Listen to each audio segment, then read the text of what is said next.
yang pada saat ini kita membaca kitab fikih haji. Namun untuk hari ini muqaddimahnya bukan fikih haji, tapi masih ada hubungannya. Tapi hubungannya dengan bulan haji, bulan Dzulhijjah.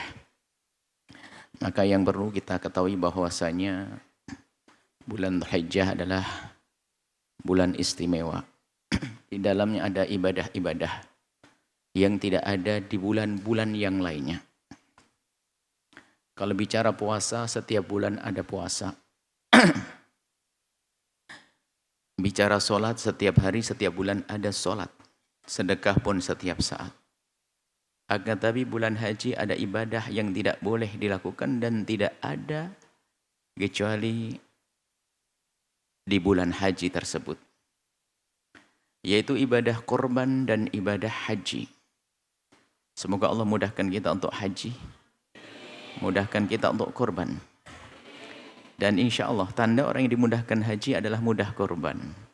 Mulailah dari berkorban dan fahami makna korban dan cara korban. Bagaimana berkorban. Korban adalah sunnah yang sangat dikukuhkan menurut jumhur ulama dari madhab kita Imam Syafi'i, Imam Ahmad bin Hanbal dan Imam Malik. Bahwasanya korban adalah sunnah yang sangat dikukuhkan. Setiap tahun. Bukan seumur hidup sekali. Bahkan menurut Imam Abu Hanifah, korban adalah sebuah kewajiban. Bagi yang mampu. Maka ayo kita berpikir untuk korban. Menghidupkan hari, menghidupkan bulan Dzulhijjah dengan kebaikan. Ada riwayat yang banyak tentang keutamaan bulan Dzulhijjah. Umum. Disebut bahwasanya Nabi pernah bersabda, "Ma min ayyamin al-amulu sholih fihinna ahabbu ilallahi min hadhil ayyam al-ashri." Tidak ada hari-hari yang amal soleh lebih agung di hadapan Allah melebihi daripada amal soleh yang ditegakkan di 10 awal Dzulhijjah. 10 awal Dzulhijjah disebut amalan. Amal soleh sini umum. Tidak dibatasi dengan satu amalan. Semua. Tidak ada amal soleh yang dilakukan. Tidak ada amal soleh yang lebih agung di hadapan Allah. Ahabbu ilallah, lebih dicintai oleh Allah. Min hadhil ayyamil al-ashri, melebihi daripada 10 awal Dzulhijjah. Apa ya? Amal apapun. Kemudian walal jihad fisabilillah. Sahabat Nabi bertanya, jihad nggak bisa mengalahkan? Dijawab walal jihad fisabilillah. Jihad pun nggak bisa mengalahkan amal. Amal apa saja? Ini harus kita pahamkan, amal apa saja. Maka hendaknya kita jadikan ini untuk memperbaharui cara amal kita. Menambah amal kita. Mulai dari sedekah, silaturahmi, puasa, dan seterusnya. Minta maaf kan masuk ibadah besar. Taubat kepada sesama, taubat kepada Allah. Sahabat Nabi bertanya, walal jihad fisabilillah, termasuk jihad di jalan Allah ya Rasulullah? Iya, termasuk jihad di jalan Allah. Nggak bisa mengalahkan illa rajulun. Kecuali orang kharaja bi nafsihi wa malihi thumma lam yarji' min dzalika bi syai'. Kecuali ada satu orang yang bisa mengalahkan apa itu? Orang yang keluar jihad di jalan Allah dengan dirinya dan hartanya dihabiskan untuk jihad sampai nggak ada yang kembali. Mati di medan laga, habis hartanya di medan laga, maka itu baru menyamai. Artinya amalan-amalan kebaikan yang dilakukan di 10 awal Dzulhijjah adalah seperti itu, seperti orang jihad di jalan Allah, bahkan lebih. Ada riwayat lagi, "Min ayyamin a'dhamu 'indallahi al-'amalu shalih fihinna." Tidak ada hari-hari yang lebih agung di hadapan Allah, wala habbu ilaih, tidak lebih dicintai oleh Allah. Tidak ada amal yang lebih agung di hadapan Allah untuk dilakukan melebihi daripada amal yang dilakukan di 10 awal Dzulhijjah. Fa'akthiruhu minat tahlili wat tasbihi wat tahmid.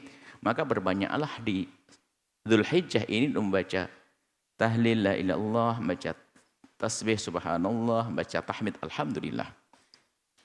Kemudian para ulama membahas tentang keutamaan 10 awal Dzulhijjah. Kemudian beliau-beliau juga ingat bahwasanya Ramadan juga ada 10 akhir bulan Ramadan.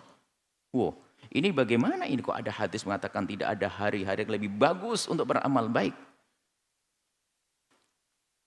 Berarti Ramadan pun kalah. Dijawab, oh iya. 10 akhir bulan Ramadan, ahli tahqiq, para ulama mengatakan 10 akhir bulan Ramadan tidak bisa mengalahkan 10 awal Dzulhijjah. Tapi kan ada riwayat keutamaan 10 akhir Ramadan yang Nabi yashuddu mi'zarahu, Nabi menyincingkan bajunya, maksudnya semangat dalam beribadah di 10 akhir bulan Ramadan, wa yugidu ahlahu, bangunkan keluarganya, wa yuhyi lailahu, menghidupkan malamnya. Maka para ulama menjelaskan, adapun malam, ya, tidak ada malam lebih agung, lebih mulia daripada 10 akhir malam 10 akhir Ramadan. Adapun hari, tidak ada hari melebihi agungnya daripada hari 10 awal Dzulhijjah. Mungkin kita akan buat satu budaya. Budaya baik kalau kita berani iktikaf setiap malam di bulan Ramadan, 10 akhir Ramadan, mungkin kita harus mencoba satu kegiatan positif 10 awal Dzulhijjah.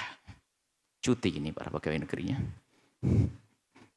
Maksudnya ya tidak harus cuti, akan tapi ayo kita mulai start di hari itu membuat satu amalan-amalan yang berbeda. Dimulai dari pagi hari sudah bersedekah. Mungkin menyapa sanak kerabat. Minta maaf kepada kita yang bersalah padanya. Sholat iya ditingkatkan ibadah-ibadah yang lainnya. Karena 10 awal Dzulhijjah. 10 awal Dzulhijjah adalah hari paling bagus. Tidak ada yang bisa mengalahkannya. Nabi yang menyebutkannya, dan Nabi la yantiqu 'anil hawa in huwa illa wahyun yuha. Nabi berucap benar. Jadi para ulama di saat menemukan riwayat begini, maka para ulama mempertemukan bahwasanya dua-duanya ini adalah berita benar, bahwasanya ini keutamaan bagi umat Nabi Muhammad, punya 10 awal Dzulhijjah, 10 akhir bulan Ramadan. Hari 10 awal Dzulhijjah lebih bagus daripada hari 10 akhir Ramadan. Adapun malam 10 akhir Ramadan lebih bagus daripada malam 10 awal Dzulhijjah. Kurang lebihnya seperti itu. Artinya semuanya dahsyat. Tinggal bagaimana kita di hadapan hari-hari yang istimewa itu. Mulai hari ini lintaskan dalam diri Anda untuk beramal baik. Termasuk jangan lupa, ada amal-amal yang paling agung di antara amal yang agung adalah haji. Semoga bisa naik haji semuanya. Kemudian menyembelih kurban. Kemudianlah ini. Haji belum bisa, menyembelih kurban nggak bisa, jangan sampai nggak bisa yang satu ini. Nahan lapar di hari Arafah. Puasa Arafah yang sudah kita bahas pada pertemuan yang lalu, yukaffiru sanatal madiyata wal baqiyata, akan menghapus dosa yang lalu dan akan datang. Tanggal 9 Dzulhijjah. Maka jangan lupa untuk puasa 9 Dzulhijjah. Dan Anda bisa memulai puasa mulai dari hari tanggal 1 Anda mulai berpuasa. Hari itu pun Anda mulai bersedekah. Pengen bangun pondok tetangga, madrasah, kampung, dan segala macam kebaikan, yuk kita mulai hari itu. Karena hari itu hari terbaik untuk Anda melakukan kebaikan. Biar nanti setelah keluar dari Dzulhijjah, terus pahalanya mengalir. Akan Allah mudahkan kebaikan-kebaikan yang lainnya. Ayo kita lakukan itu semuanya. Mulai tak, cuma jangan sampai kita menjadi tidak cerdas tanggal 1 puasa, 2, 3, 4, 5, 6, 7, 8. Tanggal 9-nya malah buka. Nah begitu. Kalau Anda berani puasa tanggal 1, 2, tolong diutamakan tanggal 9-nya, karena sunnah yang sangat dikukuhkan adalah tanggal 9, yaitu hari Arafah. Hari Arafah. Dan hari Arafahnya kampung kita, negeri kita. Jadi kalau tanggal 9 hari ini, biarpun di Mekah sana sudah korban, maka tetap kita ikut hari kita di tempat kita. Tidak usah bingung dalam hal ini. Biarpun ada pendapat kalau ikut Mekah sana, itu adalah termasuk juga pendapat. Nggak usah ribut, masalah ini sudah kami sampaikan. Yang meributkan adalah menunjukkan dia adalah sempit sekali dia pandangannya. Bikin rusak umat itu. Nah, maka Anda puasa Arafah. Kemudian juga ada mungkin yang sering dengar masalah tarwiyah, ya puasa tarwiyah. Tarwiyah itu adalah tanggal 8. Namanya tarwiyah itu ada dari disebut tarwiyah itu karena orang saja tarawuna, yakni orang-orang pada mencari minuman bekal untuk pergi ke Arafah. Jadi memang riwayat tentang puasa tarwiyah adalah tidak ada riwayat yang dianggap tidak seperti puasa Arafah. Akan tapi para ulama hampir sepakat mengatakan puasa tarwiyah adalah dianjurkan ya sebagai persiapan untuk puasa Arafah. Kemarin ada yang bertanya di sini kok sini nggak ada kegiatan tarwiyah ya. Di sini nggak ada hajinya, nggak ada umrah, nggak ada hajinya. Jadi nggak perlu siap-siap air pergi ke Arafah. Kalau di Mekah sana, jadi kalau hari tarwiyah itu hari sehari sebelum Arafah itu semua orang kalau zaman dulu sudah menyiapkan di ontanya ada air, ada makanan karena besok mau pergi berbondong-bondong ke Arafah. Tarwiyah dikata juga sebagian mengatakan tarwiyah diambil dari kata kisah mimpi ru'yah manamiyah itu melihat dalam mimpinya Nabi Ibrahim waktu disuruh menyembelih korban. Itu kan sehari sebelum hari raya korban. Maka itu ada tarwiyah diambil dari ini. Yang jelas tarwiyah adalah dianjurkan. Kalaupun belum ada riwayat, makanya jangan gara-gara hadis yang tidak dianggap sahih lalu tidak dianjurkan. Tetap dianjurkan paling tidak. Tarwiyah tanggal 8 juga masuk di dalam 10 awal Dzulhijjah, maka jangan ragu untuk puasa. Paling tidak Anda bisa siap-siap saat itu untuk melaksanakan puasa Arafah. Kemudian di saat hari Arafah, khairu doa yaumi Arafatah. Sebaik-baik doa adalah di hari Arafah. Dan doa ini mutlak ini, tidak ada ikatan waktunya. Maka jangan membatasi ini doanya orang yang wukuf di Arafah saja. Anda jangan membatasi rahmat Allah, ya hamba Allah. Yang di Arafah, ya berdoa di sana. Banyak berdoa di Arafah karena khairud di sana. Khairud doa yaumi Arafata. Sebaik-baik doa adalah doa di hari Arafah. Akan tapi selagi beritanya berita yang umum, mutlak di mana saja. Nggak ada batas tempatnya. Yang penting hari Arafah, hari tanggal 9 di saat berpuasa, maka dianjurkan kita memperbanyak doa di hari itu. Sehingga tidak ada salahnya kalau kita membuat kumpulan seperti yang dilakukan Sayyidina Abdullah bin Abbas. Termasuk waktu itu adalah sekelompok kaum muslim yang ada di Basrah. Karena di Arafah orang pada wukuf. Maka orang mengadakan perkumpulan di tempat-tempat yang berbeda-beda. Yang penting jangan dikatakan itu wukuf. Maka di tempat tersebut berkumpul untuk berdoa. Karena apa? Khairu doa yaumi Arafata. Sebaik-baik doa adalah doa di hari Arafah. Doa apa saja? Apa saja yang kita inginkan. Kemudian di sepanjang di 10 awal Dzulhijjah ini memperbanyak at-tahlil, tasbih wa tahmid. Mungkin kalau digabungkan dalam doa subhanallah walhamdulillah wa la ilaha illallah wallahu akbar, subhanallah walhamdulillah wa la ilaha illallah wallahu akbar. Bukan takbir ya, supaya ada sebagian madhab mengatakan takbir dari awal Allahu Akbar, Allahu Akbar, Allahu Akbar, la ilaha illallah, Allahu Akbar. Karena di dalam takbir itu ada juga tahlil, tasbih, tahmid. Akan tapi tahlil nanti dalam madhab kita dispesialkan adalah nanti waktu sudah masuk Arafah itu, subhi yaumi Arafata, baru bacakan takbir sampai nanti hari tasyrik selesai. Jadi itu takbir yang selama ini. Kalaupun ada pendapat yang mengatakan takbir dari awal, masuk bab mengamalkan sabda Nabi SAW, fa'akthiru fihinna at-tahlila wat-tasbiha wat-tahmida. Perbanyaklah di hari itu untuk membaca tahlil, la ilallah, wat-tasbih, subhanallah, tahmid dan alhamdulillah. Nah, banyak sekali amal yang bisa kita lakukan. Tinggal nanti kita rinci saja. Apa kira-kira? Ini keutamaannya. Yang pertama mungkinlah kita ingin menggerakkan hati. Yang pertama adalah dimulai dari Anda bersedekah. Tolong catat semuanya. Biar lengkap. Amalan kita mulai di tanggal 1 Dzulhijjah, saya harus menambah sedekah saya kepada fakir miskin. Sefakir apapun diriku, tentu ada yang lebih fakir dari aku. Bersedekah. Diutamakan sedekah kepada sanak kerabat dan untuk sambung silaturahmi yang kedua. Minta maaf. Suami, minta maaf ke suami itu yang suka cerewet misalnya. Atau suami suka marah-marah sama istri. Minta maaf. Yuk kita mulai dari ini. Ayo kita mulai dari yang sederhana ini. Kemudian puasa. Kalau bisa mulai dari khususnya yang punya utang itu. Kita ingin budayakan di hari itu adalah budaya kebaikan. Budaya kebaikan. Berpuasa.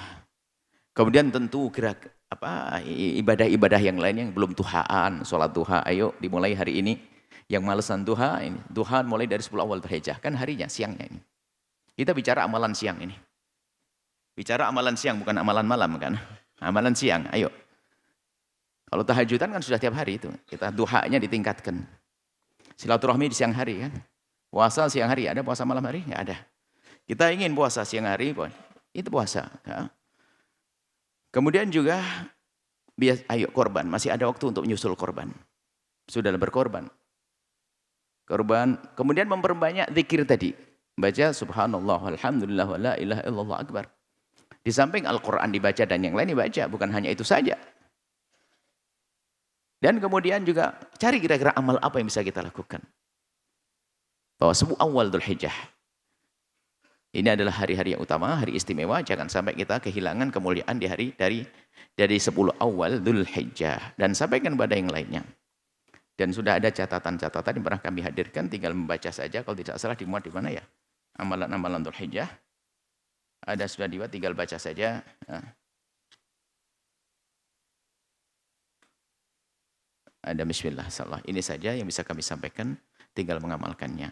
Kemudian program-program ya, kalau kami ingatkan selagi di bulan Ramadan, daftarkan kepada Allah diri Anda kalau Anda ingin berbuat baik di luar Ramadan.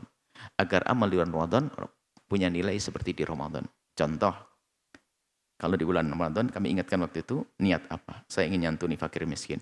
Inginnya biayai ponakan saya. Ini sambungkan di Ramadan. Sehingga waktu kita melakukan di Ramadan, niatnya terjadi di bulan Ramadan. Sama. Di 10 awal Dhul Hijjah ini yuk kita niat yang banyak. Termasuk kebaikan-kebaikan tadi. Apa saja. Kita mulai startnya di awal Dhul Hijjah. Kemudian dilanjutkan nanti setelah Dhul Hijjah. Terus berjalan. Jadi kita mulai dari 10 awal Dhul Hijjah. Tinggal penentuannya. Kapan 10 awal Dhul Hijjah untuk bulan ini? Untuk tahun ini? Iya, tanggal 1 Dhul Hijjah. Tahu itu. Hari apa kira-kira? Rabu? Antara Rabu dan Kamis gitu ya. Tunggu hilalnya nanti ya. Antara Rabu dan Kamis. Ditunggu saja insya Allah antara Rabu dan Kamis. Kalau sudah biasa antara Rabu dan Kamis nanti pasti ada perbedaan wukufnya di Arafah. Maka Anda harus punya ilmu. Nggak usah ribut urusan wukuf. Jadi wukuf di Arafah itu adalah tanggal 9 Dhul Hijjah. Adapun puasa Arafah juga 9 Dhul Hijjah. Kalau perbedaan awal tanggal harinya, perbedaan nanti. Jangan seperti sebagian orang yang keras kepala menunjukkan sempit ilmunya mengatakan puasa Arafah itu disesuaikan dengan wukufnya orang di Arafah. Iya, itu untuk orang yang di Mekah menurut madhabnya orang mengatakan matlak satu untuk semuanya. Jadi jangan memaksalah kalau sudah ada pendapat. Kita pengen lapangkan permasalahan, ingin menjabarkan permasalahan biar orang enak. Jangan dikit-dikit yang lain itu salah. Sebab ini puasa haram. Hari ini orang sudah pada nyembelih korban, ini puasa haram. Puasa di hari raya korban adalah haram. Tahu dari dulu puasa di hari raya korban itu haram. Cuma ini bukan di hari raya korban menurut dia. Ini ada orang ini keras kepala ini membuat umat itu jadi bimbang. Menyedihkan orang-orang seperti itu. Lihat saja. Di media-media ada orang dengan dangkalnya ilmu. Kita sampaikan dangkalnya ilmu. Kenapa? Anda bikin gelisah orang awam. Permasalahan sudah jelenteh, jelas, kenapa Anda bikin pusing? Kalau Anda ngikuti pendapat yang mengatakan disamakan semuanya, Anda sudah hargai pendapat yang lain. Kalau Anda mengatakan setiap tempat punya matlak yang berbeda, sehingga bisa berbeda hari awal Dhul Hijjahnya, sehingga tanggal 9 juga berbeda, Anda hargai itu semuanya. Jangan sampai ini keras kepalanya sebagian orang mengaku dirinya Ustaz. Mohon maaf harus kita sampaikan begitu. Kenapa? Kita sedih dengan umat dibikin permusuhan. Kita sudah setiap tahun ada saja sebab permusuhan, pemilihan presiden ribut, gubernur ribut. Hari puasa Arafah ribut. Anda ini mau apa? Ini kok ada ustadz bikin masalah terus. Ini ada apa ini? Ustadz model apa gitu? Betul, saya sedih dengan itu. Sengaja saya wanti-wanti begini biar Anda ini menjadi orang sehat, cerdas. Anda ikut madhab kita Imam Syafi'i, ikhtilaful matali', puasa Arafah tanggal 9, ya sudah 9 kita, mungkin di sana sudah 10. Ya sudah, nggak ada masalah. Kalau ada yang ngikuti sananya di Saudi, oke, silakan. Enggak kita caci, wong itu pendapat. Itu loh yang enak. Pokoknya keras kepala. Haram, ini orang sudah pada korban. Masya Allah. Bahkan di sini pun ada perbedaan loh ya nanti. Di sini ada perbedaan. Yang satu pakai hisab misalnya. Yang satu pakai ru'yatul hilal. Seperti yang biasa terjadi perbedaan di awal hari raya Idul Fitri. Bisa saja terjadi perbedaan di tanggal 9 Arafah. 9 Arafah. Bisa tadi perbedaan. Perbedaan gak ada masalah, jangan pusing begini nih. Kita harus menghadirkan sebab-sebab kita damai. Jangan biasa menghadirkan sebab orang berselisih faham, hai orang cerdas. Hai orang bijak, Anda jangan bikin masalah di hadapan umat. Kita perlu umat ini bersatu, umat itu indah dengan ilmu, dengan pemahaman yang benar, bukan dengan keras kepalanya sebagian asatid. Mohon maaf, ini harus keras begini, karena apa? Capek kita dihadapkan dengan kebodohan-kebodohan yang menjadikan orang berantem, dikit-dikit berantem, masalah khilafiyah berantem, masalah. Semoga Allah berikan pemahaman yang benar. Menjaga hati kita sehingga saling mencintai karena Allah.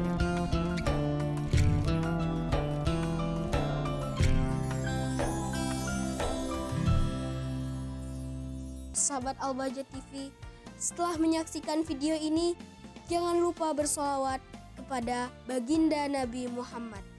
Shollu ala Nabi Muhammad. Allahumma sholli alaihi wa ala alihi wa sahbihi.